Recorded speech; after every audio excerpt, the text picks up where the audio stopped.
Hello everyone, Sean here, and I'm capturing my experience through the rookie season here in iRacing. Going through the Global MX5 Cup. Oh yeah. So, Okayama International Circuit. This was a really fun course. I actually like this one quite a bit, and I was able to pull up a few wins, which we'll see later in the episode. So this first race, qualified 6th, and I get an okay start. So even though I had a shit qualifying, I learned a lot from last week, and I didn't push it too hard going into this first corner. So I gave everyone space and allowed me to take a much better line through here. So as you can see, coming around this corner, I'm able to stick tight to the inside. Guys pushing a little too hard on cold tires, sail wide out into the gravel.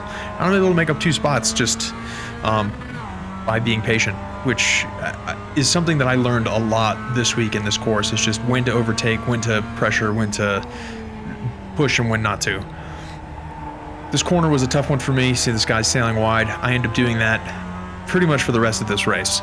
Braking way too late and way too deep into the corner and getting on the power, eons behind everyone else. But I'm able to hold on here, and I feel pretty good fighting in on P5 right now. And the guy here in second, major blunder, and just wipes everyone out as I come around the outside. So from P5 to P2, not bad for a turn.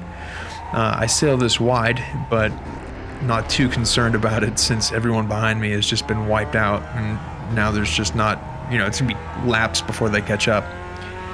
So I'm thinking at this point, all right, these guys are faster. Let me just try to hold on as long as I can, make this car as wide as possible over the next couple laps, if they're able to catch up. So I'm just focusing on clean laps here, not trying to make mistakes, which I immediately get wrong on the final corner here, where I downshift way too far. You don't need to downshift in this corner, you just stay in third. But anyways, hold it together, lose a little bit of time, but not that big of a deal.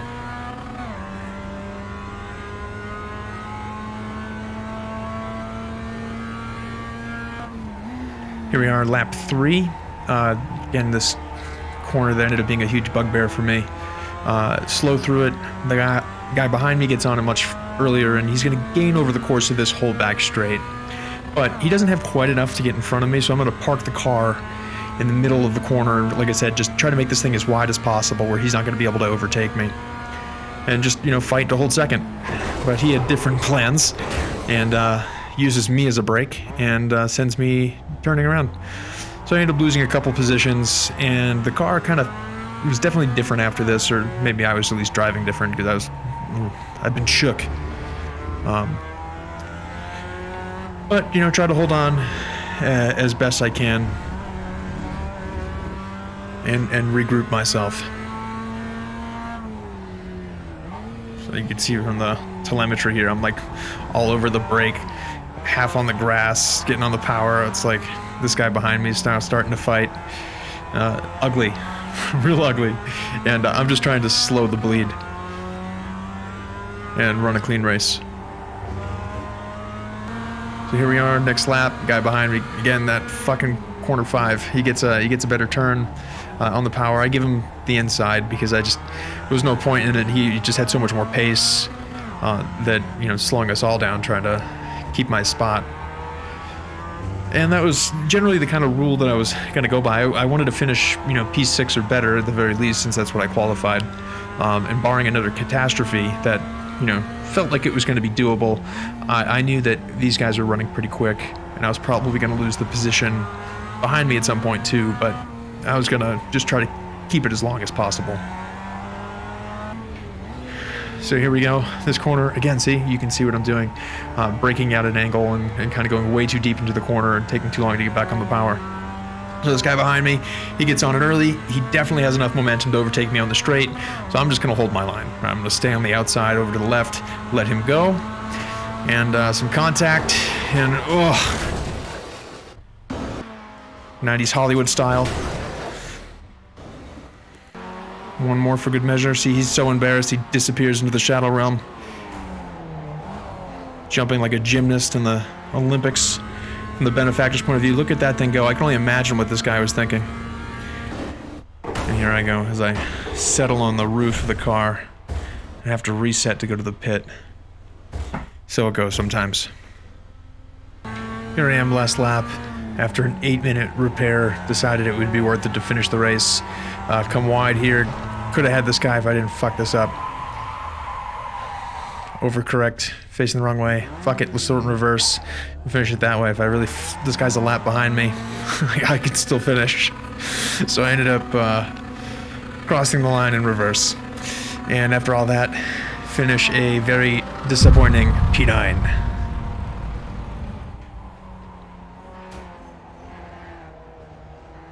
Alright, here we go, race 2. And qualified on pole. So obviously, I figured a few things out. One of which was I did receive an 8 shifter, so my starts got a little better, and when things went well, I did feel quicker. You know, I don't. As I was still learning the course, of course, and learning the car, but moving over to the 8 shifter ended up being a lot of fun, and ended up being worth it. Although I did miss shift a bunch, and as you guys are about to find out, this was really a riches of embarrassment, this whole race. So even though I started on pole, you can see the guy behind me quickly gaining some ground as I just routinely miss shift throughout the whole race. So I'm able to hold on through lap 2, come around this corner fairly clean. You want to exit a little wider here. You really want to hug this outside. But right now I'm like, whatever, the car's in the right gear. That's my fucking major victory. Well, that is until about here. So I get the braking point about right, and then going to shift, just shifting back into 5th instead of 3rd, and sailing totally wide. Completely baffled as to how you use an 8 shifter, apparently. So I get back on the course and continue driving. So really just trying to make clean shifts is really, so it's like, it's clutch, move the gear, let it off, back on the gas, right?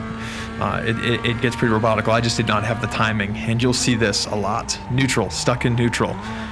Oh, there it goes, finally, to 2nd. Oh, to 5th, oh, should be 3rd, there we go. Brutal. Anyways, I managed to make it down this straight all right. Ooh.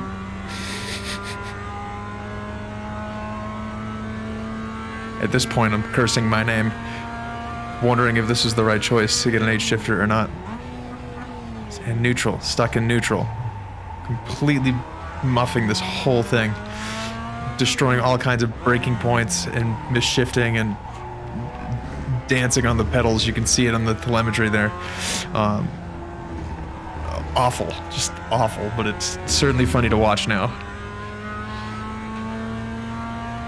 Alright, well I have it under control, right? It's been a whole lap of, oh, nope. Here, okay, there we go. Figured it out.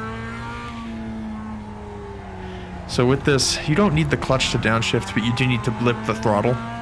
You're gonna match your RPMs. Oh, this is hard to watch now. Routinely just stuck in it. Anyways, here's a couple laps later, hold on to 2nd. Starting to figure things out. Guy in front is pulling away, but I can still see him, right? If my poverty computer can still render him, that's a good thing. Get down to 2nd, now the guy behind me, right on me. And he and I end up having a pretty good race. Stuck in neutral, that helps him quite a bit. So here's a little head-to-head action. You can see the time and what's going on here. I shift to neutral, go wide, finally get it back into 2nd. He gives me a little contact. It's friendly sportsmanship-like with me driving like an asshole. It's totally not him. Alright, let's just keep the car in a gear, right? That's a good way to go. But we have a pretty good exchange here. I've gotten pretty good at defensive driving and just making the car wide. It's not that hard. You're just parking the car in the middle or the inside, depending on the corner, forcing them to take a way not optimal line that they just can't get around. And for them, it can often get really frustrating because there's just never an opportunity that opens up. And like with cleaner racers, I mean, they'll find one, or they'll try to goad you into a mistake or something, and they'll find a way to use this against you. Or if you really have your technique down, they just won't be able to pass, and they'll just live with it. But in this rookie class, they really just go for it. They go full Max Verstappen, sending it up the inside, even though you don't give it to him. But I sail this wide. He has a much better line, and he's going to end up sneaking up the inside here. It gives me a little bump. It's a little dirty. What are you going to do? All right, so I get on it and switch over to hot pursuit mode.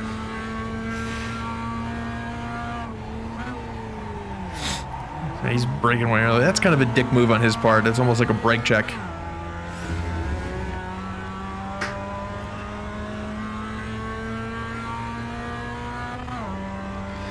And, you know, so far so good. I feel like I've got a hang of the H shifter here. The clutch is working, or I'm learning the timing. Really, it's a timing thing. On the brakes, I'm going to try to send it up the inside. Don't quite have it. I end up going wide, so I full Max Verstappen did here, and he was smart. Just cranked the brakes, let me sail, and then I got stuck in neutral. Fight over. I am here for, like 30 seconds. It's like half a lap. And I'm moving this thing in and out of gear, trying to get it in. Like, what is going on? I have no idea. Go to first, second, third, fourth, fifth, nothing, fourth, third. There we go, finally. I don't know why that happens. I still need to learn. It's happened again since. But here we go. Last lap. Third place. Feeling all right. Again. Stuck. There we go. Oh, that's the gear we wanted. You don't have to go down to second for this at all. So this guy, he gets the better of me here. I get stuck in neutral again. Very inconsistent on my timing. I sailed wide and gave it up. But this guy here, he's a gentleman, so get a little call and response. He sails wide, and I can tuck underneath. Only a couple laps to go, so I'm like, all right, cool, I can still manage a podium here. This is exciting.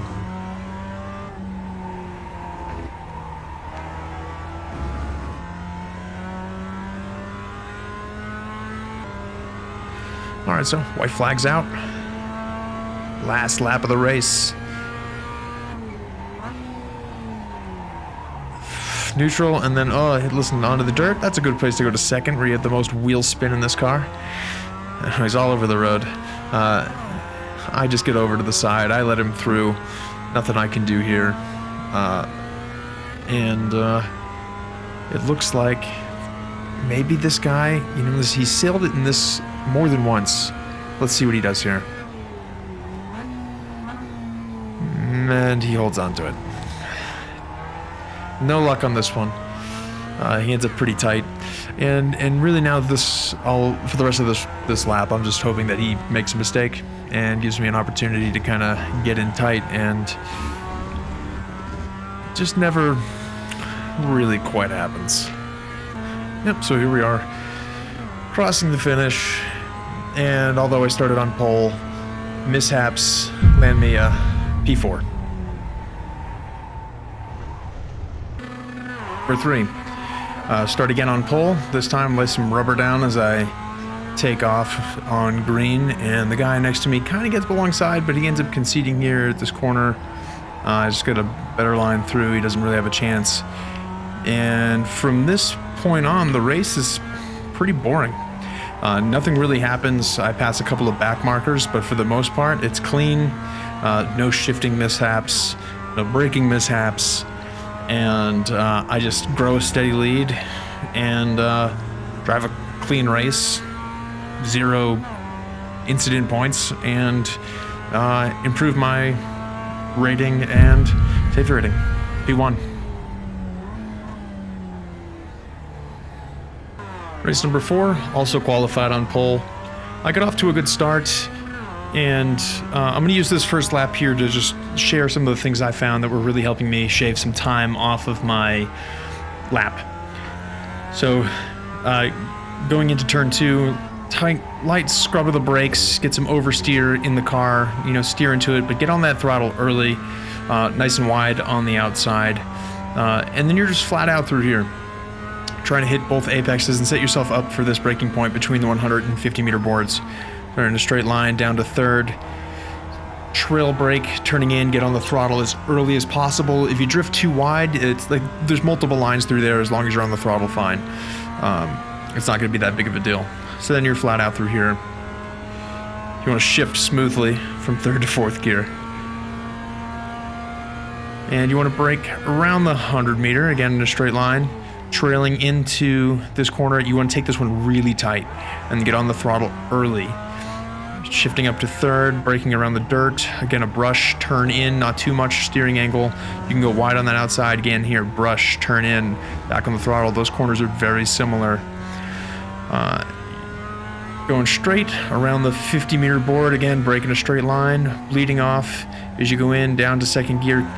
I found that pumping the throttle was helping me keep the RPMs up. No shifting here. A nice brush of the brake again, get that rear end coming around the car, back on the throttle early, and then flat out through this part.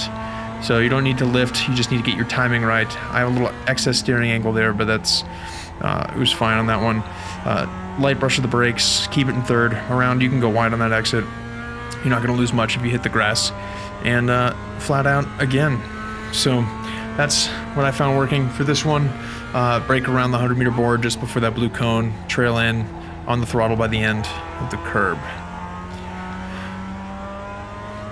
Well, anyways, I must have thrown most of that out the window because as I went, you could see here down on the timing data in the bottom corner, I had the fastest lap of the race. But the guy behind me he's setting the quickest lap of the last lap.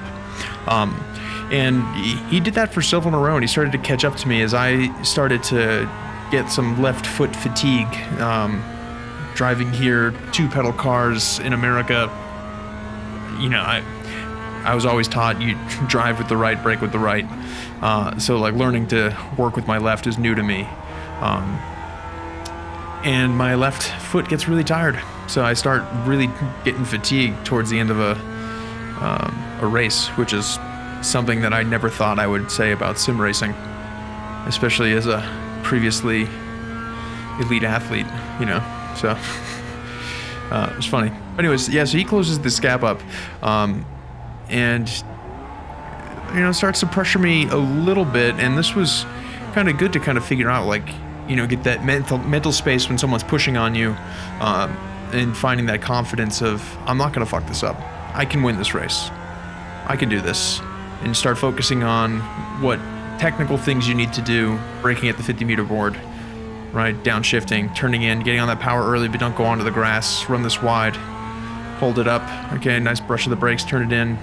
You know, you start breaking down mentally, what am I doing? Focus on the moment, right? Being present. Don't worry about the guy behind you. Forget about the guy behind you. And I'm able to hold on to this. Slight lift here. Felt like I was carrying too much momentum. Again, you can see I got too much steering angle. Same here. Too much steering angle. Should have slowed down the car a little bit more. It actually ends up being faster. But I'm able to hold on. And I take this one home in P1.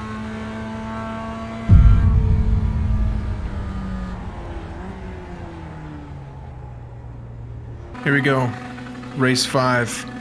Started 2nd on this one, but I was able to get a great start, and thanks to that, I was able to go into T1 here in 1st place. Become a little bit of a standing start specialist. So I actually grew up racing dirt bikes, and it's the same thing, right? You're just trying to get a whole shot. The way you release the clutch, find the grip. It needs to be, you want a little bit of wheel spin, but really you're just trying to get as much forward power as possible. Anyways, I'm able to get a great start and fend it off. So this was the beginning of what ended up being my favorite race of the week, because Paul behind me here is able to stick with me, and we kind of pull away from the pack. You can see up in the top. So this is a couple laps later. We got a little head-to-head action here. You can see Paul is flying, right? He's at the best lap of the race, and his last lap was faster than mine. You know, barely. We're doing the closest splits possible. But yeah, he really pulls in tight, and we have a good little battle here through this midsection. You'll see that head-to-head box pop up in just a second.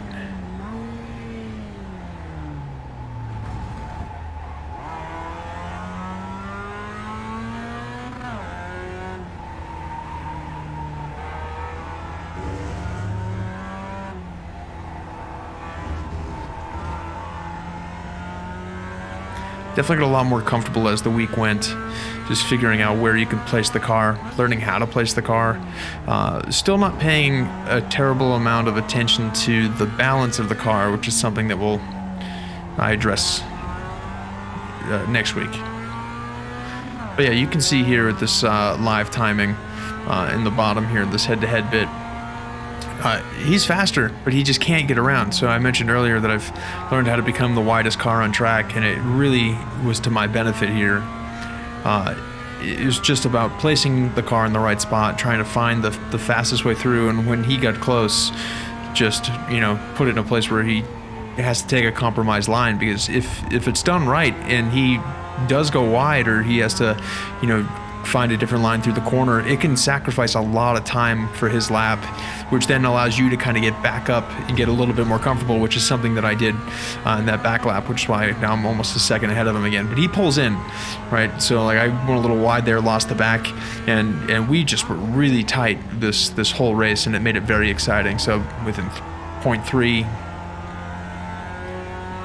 All right, so I'm gonna shut up and just watch some of this.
This back marker sailed wide, which ended up being a good thing, because you never know if they're going to try to fight you or not. And right now I'm thinking, fuck yeah. Now I got a car between me and Paul. I can just focus on trying to finish this race. But fortunately, the back marker, he was nice, and he kind of kept to the side, and Paul was able to catch back up, and as we kind of finished this out.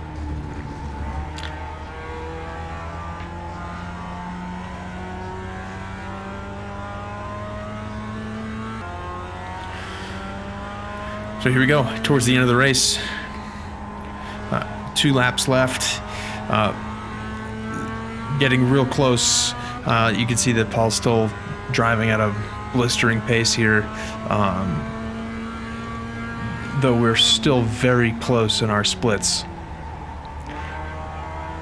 So of course I don't have any of this real timing data when I'm driving. I'm just using the basic iRacing overlay, and it's interesting to look here just to see like how close our times actually were. 0.06 of a second.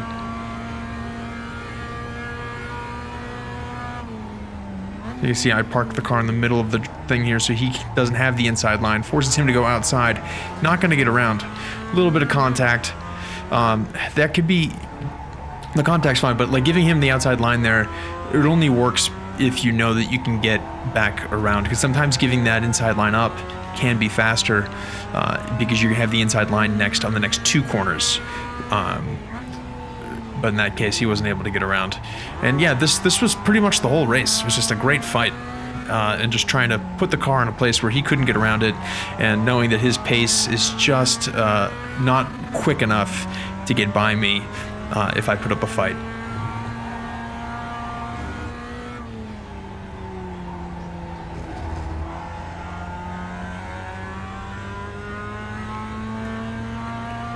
All right, and we enter the last lap here.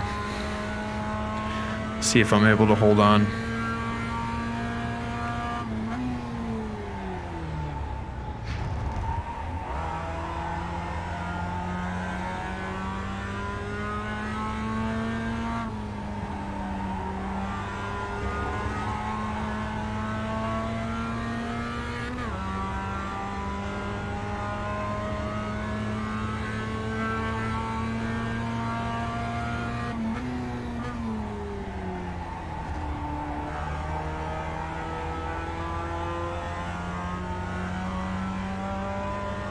So able to stay tight to the inside on that, really reduce the distance that you're traveling.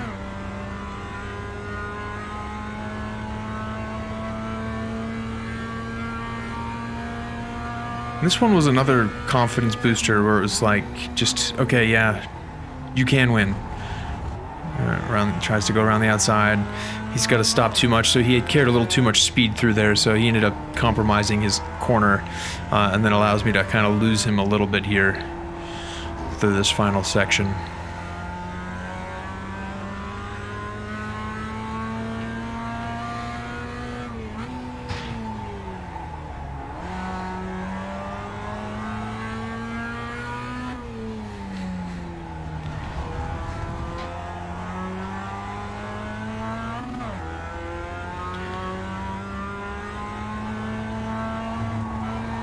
Slight lift, just being extra cautious on this last lap coming through. And at this point, I know I got it. And I really hope that I have more races like that to show you guys down the road. Finish P1. Very fun race. Having a lot of fun in iRacing. I hope you guys enjoy the content. I'm going to continue to try to make more of these, and I hope you find them entertaining and informative, and until next time, thank you for watching.